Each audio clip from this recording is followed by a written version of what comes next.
SBI का थोड़ा देख सकते हैं क्या? जो हाँ, एक एसबीआई डे एसबीआई देखते हैं, अभी एसबीआई देखते सर, एक्चुअली जो वन डे बेसिस पे जो ब्रेकआउट आया था वो क्या फॉल्स ब्रेकआउट था क्या? हैं। देखिए, मैं अपनी सारी मीटिंग्स में एक बात बोलता रहा हूँ कि फाइनेंशियल सेक्टर आज की तारीख में सबसे ज्यादा अंडर परफॉर्मिंग सेक्टर है और ट्रेंड में नहीं है। एसबीआई के अंदर आप ये देखिए, मैंने ये लाइन खींची हुई है और इस लाइन के ऊपर आप ये देखो, ये एक प्राइस रिजेक्शन की कैंडल बनी हुई है।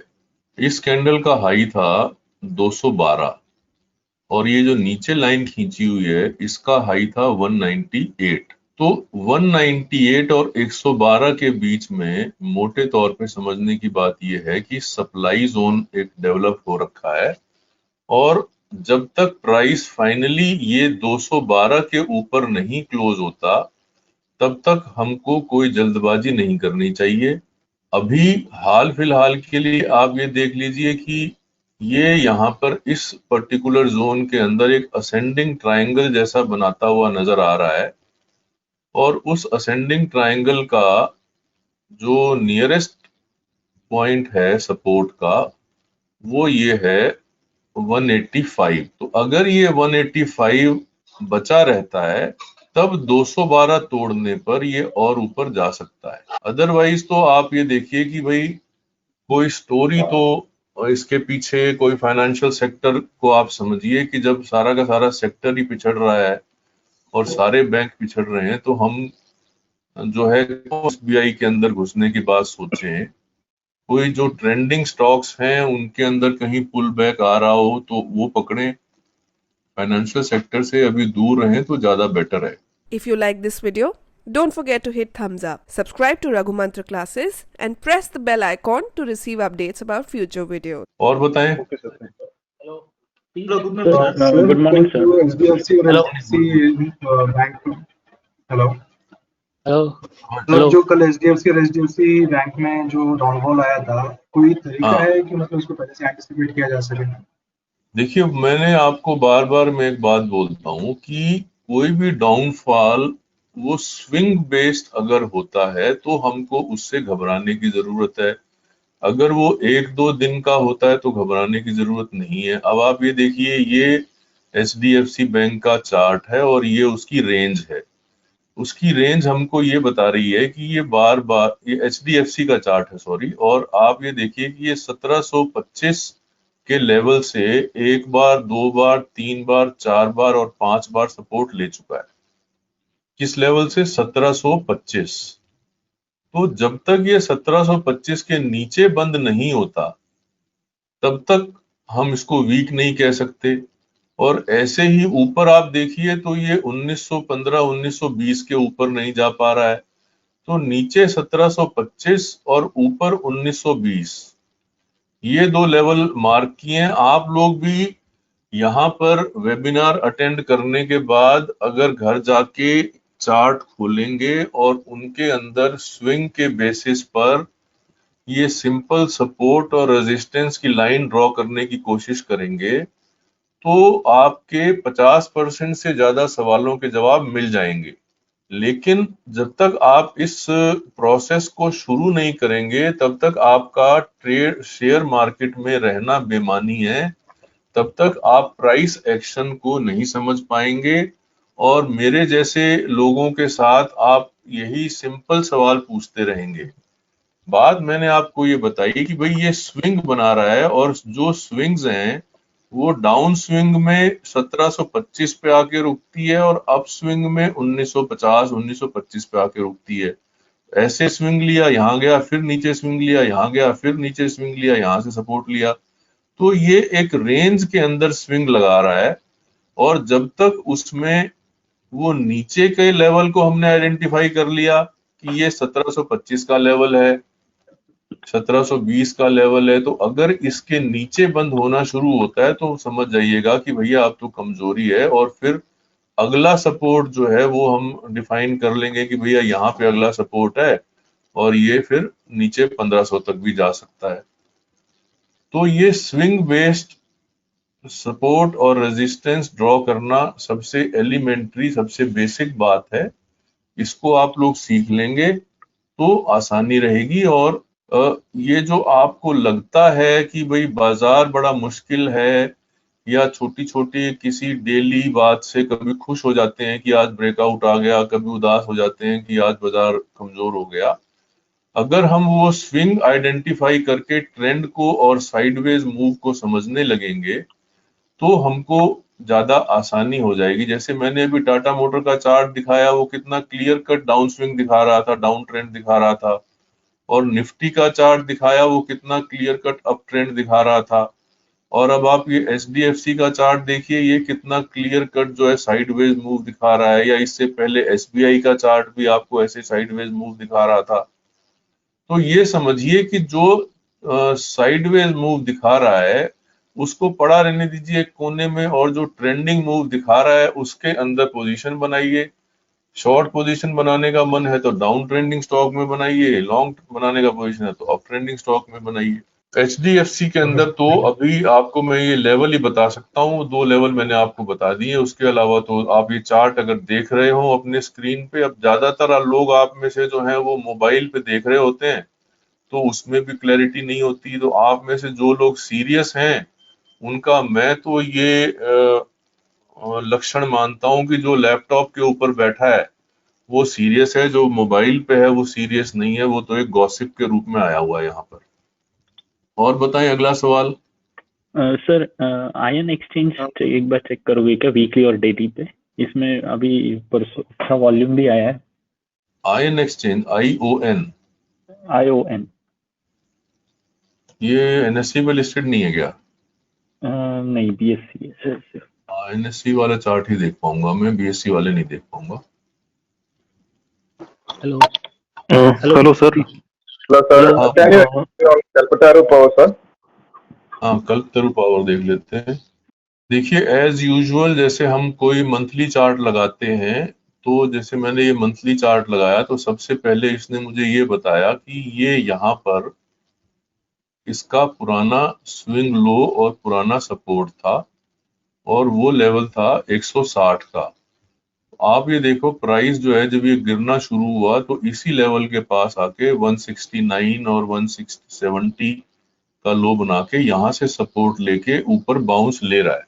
लेकिन इस बाउंस के अंदर मुझे तो अभी तक कोई कन्विक्शन नजर नहीं आया। और अगर मैं ये जुलाई महीने की कैंडल देख रहा हूं तो ये जुलाई महीने की कैंडल आप देखिए, ऊपर इसकी लंबी चोटी निकली हुई है, long tail on the upside है। इसका मतलब प्राइस यहाँ से रिजेक्ट हुआ था, ये रिजेक्शन का लेवल है 278। तो मंथली चार्ट हमको ये बता रहा है कि 278 पे प्राइस रिजेक्ट हुआ। अब वीकली चार्ट देख लेते हैं। वीकली चार्ट भी हमको ये बता रहा है कि भाई प्राइस इस पे रिजेक्ट तो हुआ, लेकिन compare to its last week इसने करंट वीक के अंदर एक स्ट्रेंथ दिखाई है। ये आप देखिए इस वीकली कैंडल को, तो पिछले वीक के मुकाबले ये अपने को मजबूत नजर आई है। तो अभी आपको बताने के लिए मेरे पास जो बात है वो ये है कि आप ये जो छोटे वाली कैंडल है इसको आप मान के चले नीचे का एक पॉइंट, कि ये जो नीचे वाला पॉइंट है 224, अगर ये 224 इंटैक्ट रहता है तो हमारे पास इस बात की प्रोबेबिलिटी है कि ये 277 टेस्ट कर सकता है। और अगर 277 के ऊपर क्लोज होना शुरू हो तो फिर ये 315 भी टेस्ट कर सकता है। लेकिन उसके लिए जरूरी ये है कि ये नीचे में 224 के लेवल को रोक के रखे। 224 अगर आप इसमें लॉन्ग हैं तो 224 पे आपका स्टॉप लॉस होना चाहिए। Okay sir. शारदा क्रॉप हाँ सर मेरा हाँ बोलिए, आप भी बोलिए, आपका भी लाइन में लगा लेंगे। शारदा देख लेते हैं 2 मिनट में। ये शारदा वगैरह के अंदर क्या वॉल्यूम रहती है? कल तो काफी वॉल्यूम थी लेकिन बिका है माल। तो कल जो रिजल्ट बराबर था, पर it was beyond expectation, that's why. Actually beyond expectation जो देखो, जो रिजल्ट था उसका तो हमको नहीं पता था कि रिजल्ट कैसा आएगा, लेकिन अगर आप ये पुराना चार्ट देखो तो आपको ये चार्ट साफ बता रहा है कि ये 320 रुपए पर एक पुराना बहुत ही तगड़ा रेजिस्टेंस था, जहां से कि प्राइस 2 बार रिजेक्ट हुआ था। आपके सामने है, देखो ये चार्ट, मैंने पहले कभी ये चार्ट खोल के नहीं देखा। तो अगर मान लो मुझे रिजल्ट का नहीं भी पता होता तो मैं ये चार्ट देख के ये समझ जाता कि भाई आज से पहले जब प्राइस इन पॉइंट्स पे आया था तो यहाँ से प्राइस रिजेक्ट हुआ था। तो इसलिए अगर मेरे पास इसकी पोजीशन है तो मैं इन पॉइंट्स पे, जो कि पुराने प्राइस रिजेक्शन पॉइंट्स हैं, यहाँ पर डेफिनेटली एक पार्ट प्रॉफिट बुक करता। तो अभी ये वाली जो आप कैंडल देख रहे हैं, ये हमको ये बता रही है कि प्राइस जो है पिछले वीक के लो से भी नीचे चला गया। तो अभी तो मैं आपको सिर्फ ये बता सकता हूं कि 240 का जो लेवल है, ये इसका एक बड़ा इंपॉर्टेंट सपोर्ट लेवल है। अगर आप इस स्टॉक के अंदर हैं तो 240 और या उसके ऊपर रहे, जब तक ये रहे तब तक तो ठीक है। 240 के नीचे जाने का मतलब है कि भाई इसमें करंट क्वार्टर के लिए वीकनेस आ गई है, और जो जो रिजल्ट आप बता रहे हैं कि कल थोड़ा अनएक्सपेक्टेड था या अच्छा रिजल्ट नहीं था या जो भी कारण है, तो इसका मतलब अगर ये वाला लेवल तोड़ता है जो मैंने अभी आपको बताया 240 का, तो इसका मतलब जो अब क्वार्टर अगला शुरू हुआ है, इस पूरे क्वार्टर के अंदर ये वीकनेस दिखाने का चांस है। और अगर आपके पास कोई होल्डिंग है तो आप 240 के नीचे इसमें से निकल जाएं तो वो ज्यादा अच्छा रहेगा। इस चार्ट के हिसाब से मैं इतना ही बता सकता हूँ। Okay sir, thanks. Hello okay. Hello hello hello sir, हाँ जी, हेलो सर, मेरा सवाल हाँ पूछिए। कि डेली चार्ट पे अगर हम चार्ट पैटर्न ड्रॉ करते हैं, रेजिस्टेंस ड्रॉ करते हैं और 15 मिनट पे जाके एंट्री लेते हैं, तो क्या वो सही तरीका है? देखिए, जो 15 मिनट का चार्ट है वो उस दिन के लिए तो सही है, ठीक है, लेकिन वो अगले दिन के लिए सही है कि नहीं है वो फिर आपको दिन के आखिर में पता चलेगा। लेकिन एंट्री लेने के लिए, क्योंकि देखिए कोई भी जो स्टॉक है, वो मान लीजिए सबसे पहले तो फर्स्ट डे वो आपके फेवर में होना चाहिए, फिर वो फर्स्ट वीक आपके फेवर में होना चाहिए, फिर वो फर्स्ट मंथ आपके फेवर में होना चाहिए। तो फर्स्ट डे वो स्टॉक आपके फेवर में है कि नहीं है, उसके लिए 15 मिनट का इस्तेमाल करना अच्छी बात है, लेकिन वो सिर्फ आपके फर्स्ट डे को ही एक्सप्लेन करेगा। तो सर, अगर इंट्राडे ट्रेडिंग करना है तो चार्ट पैटर्न और वो हमें किस टाइम फ्रेम पे देखना चाहिए, अगर कोई ड्रॉ करते हैं चार्ट पैटर्न या फिर रेजिस्टेंस वगैरह? जो हम इंट्राडे ट्रेड करते हैं वो तो हम 5 मिनट और 15 मिनट पे ही करते हैं, लेकिन जो हम रेजिस्टेंस और सपोर्ट ड्रॉ करते हैं वो स्विंग के बेसिस पे करते हैं, कि जो स्विंग्स बन रही हैं, जैसे ये डेली चार्ट है, इस डेली चार्ट की ये देखो स्विंग बन रही है और ये यहाँ से वापस आ गया है।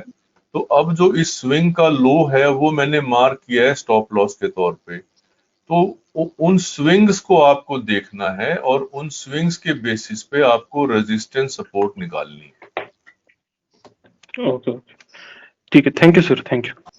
ओके सर, हमने ये निफ्टी का जो चार्ट शुरू में जो एनालाइज किया था कि जो ट्रेंड लाइन ऑलमोस्ट ब्रेक करने के पास में है, तो सर अगर पोजिशनल ट्रेड लेना चाहते हैं तो, क्योंकि अभी एक तरह से दिख रहा है कि मार्केट शायद डाउन ट्रेंडिंग हो सकता है अगर वो ट्रेंड लाइन तोड़ता है, और अगर हम लोग पोजिशनली अगर स्टॉक्स में पोजीशन बनाना चाहते हैं तो वो अगर अच्छा जंक्चर पे है जहां पे अवेलेबल है, जैसे अडानी ग्रीन्स है करंटली, अगर वो बाय करना चाहते हैं तो कितना सेफ रहेगा कि जहां मार्केट लग रहा है कि शायद एक करेक्शन मोड में आए, वहीं पे अगर हम वहीं उसी वक्त अगर पोजीशन बनाना चाहते हैं स्टॉक्स में, तो क्या वो बेटर है कि हम रुक जाए और मार्केट भी टर्न हो उसके बाद पोजीशन बनाए, या स्टॉक्स में पोजीशन इररिस्पेक्टिव ऑफ मार्केट बनाना चाहिए?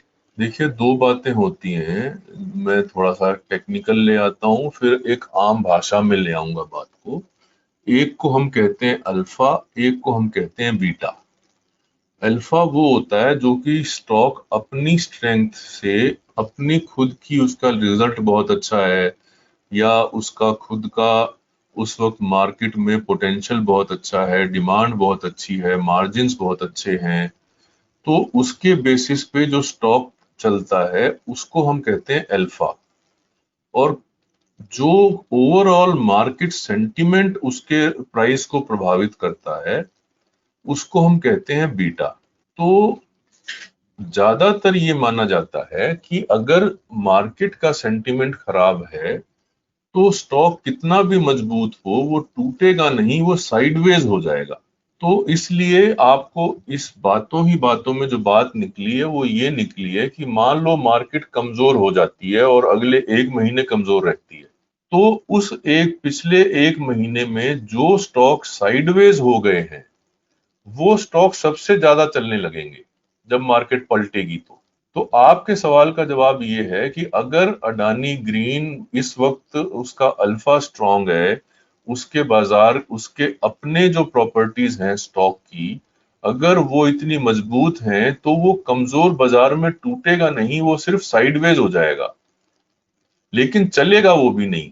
तो अपने स्टॉक पिकिंग को, अपने स्टॉक बाइंग को अगर हम मार्केट के सेंटिमेंट के साथ मैच करके चलेंगे, सिनर्जाइज करके चलेंगे, तो वो हमको अच्छे मौके देगा। और जब तक कैश हमारे पास में है तब तक हम कॉन्फिडेंट भी रहेंगे।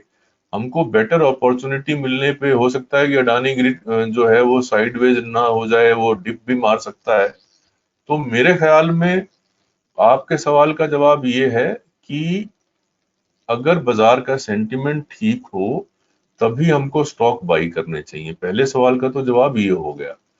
दूसरे सवाल का आपको मैं एक स्पेसिफिक बात बोल दूं, आपने हालांकि उस बात को एक पासिंग रेफरेंस के तौर पे बोला है कि जब ट्रेंड लाइन टूटती है तो ट्रेंड रिवर्स होता है। ऐसा नहीं है, ट्रेंड रिवर्स होता है स्विंग हाई और लो के साथ में। ट्रेंड लाइन तो सिर्फ हमको अलर्ट करती है कि ट्रेंड लाइन टूट गई है और वो एक मोमेंटम में कमी को बताती है कि भाई अब वो जो पुराना मोमेंटम जो था वो अब कम हो गया और बाजार ऊपर चलेगा तो हो सकता है कि कम मोमेंटम के साथ में चले। और या फिर स्विंग टूटने से पहले ट्रेंड लाइन टूट जाती है तो वो हमको अलर्ट कर देती है कि भैया अब तुम्हारे स्विंग का नंबर आ सकता है, तो अपने स्टॉप लॉस पक्के कर लो, या इसको आपने हेज करना हो तो कुछ फ्यूचर और ऑप्शन बेच के इसको हेज करना चाहो अपनी पोजीशन को तो वो कर।